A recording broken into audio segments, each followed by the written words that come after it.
Assalamualaikum warahmatullahi wabarakatuh. Alhamdulillahirabbil alamin wa bihi nasta'in wa ala alihi wa sahbihi ajma'in amma ba'du.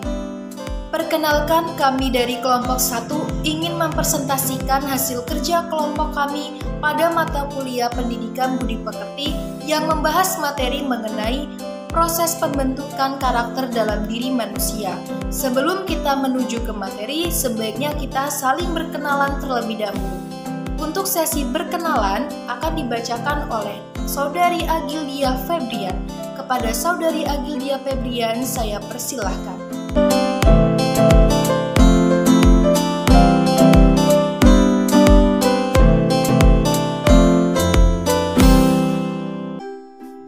Dari kelompok 1 dengan anggota kelompok Agildia Febrian, saya sendiri dengan NPM 110, Diah Permata Khairunisa dengan NPM 141, Frisilia Amelia Putri dengan NPM 104, Hestri Stianingrum dengan NPM 025, Lufdiantri Nontarisa dengan NPM 106, Sabrina Cipta Rafelia dengan NPM 122, dan Suci Nurhayati dengan NPM 038.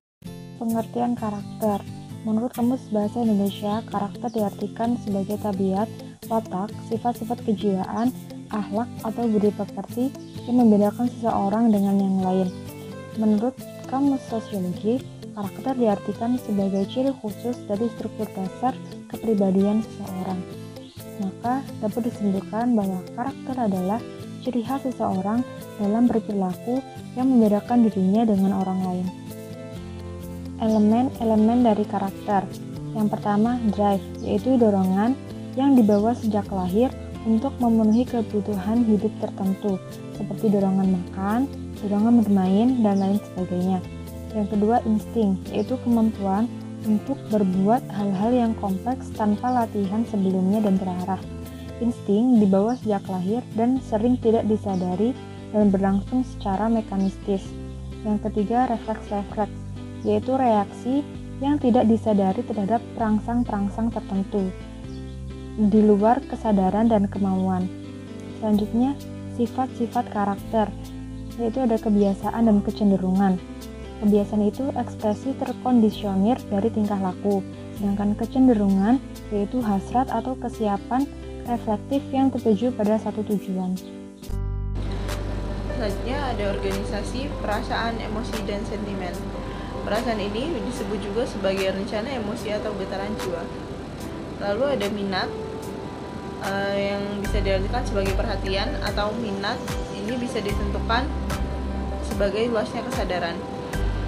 Lalu ada kebajikan dan dosa. Kebajikan dan dosa itu bisa diartikan sebagai sentimen pokok yang dimuati penilaian positif dan negatif. Yang terakhir ada kemauan, yaitu dorongan kehendak yang terarah kepada tujuan tertentu yang dikendalikan oleh pertimbangan akal. Faktor-faktor pembentuk karakter manusia. Faktor pembentuk karakter manusia terbagi menjadi dua. Yang pertama yaitu faktor biologis dan yang kedua faktor lingkungan. Faktor biologis itu dikatakan sebagai faktor yang berasal dari dalam diri manusia ataupun faktor bawaan dari orang tersebut. Itu dikatakan faktor biologis.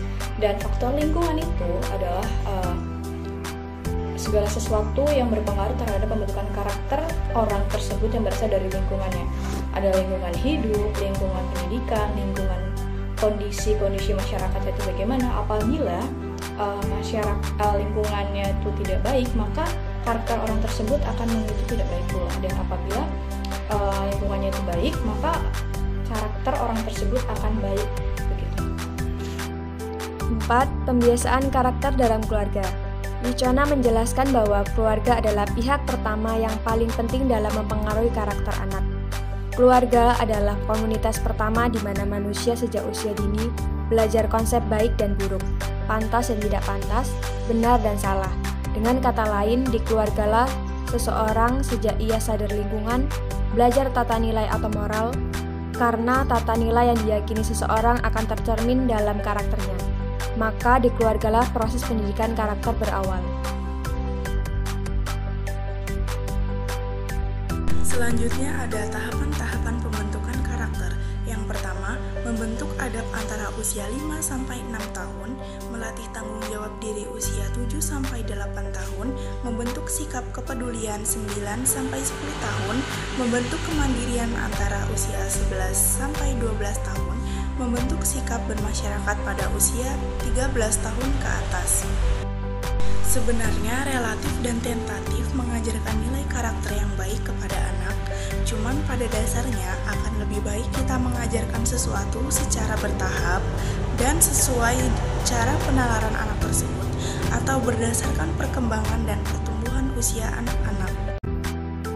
Baiklah, sekian presentasi dari kelompok kami. Semoga materi yang disampaikan dapat bermanfaat untuk kita semua. Apabila terdapat kesalahan kata saat penyampaian materi, kami mohon maaf, dan kepada Allah kami mohon ampun. Jika dari teman-teman ada yang ingin bertanya, menyanggah, maupun menanggapi, kami persilakan untuk menulis di kolom komentar YouTube maupun di GCR. Baik, kami akhiri. Wabillahi taufiq wal hidayah. Wassalamualaikum warahmatullahi wabarakatuh.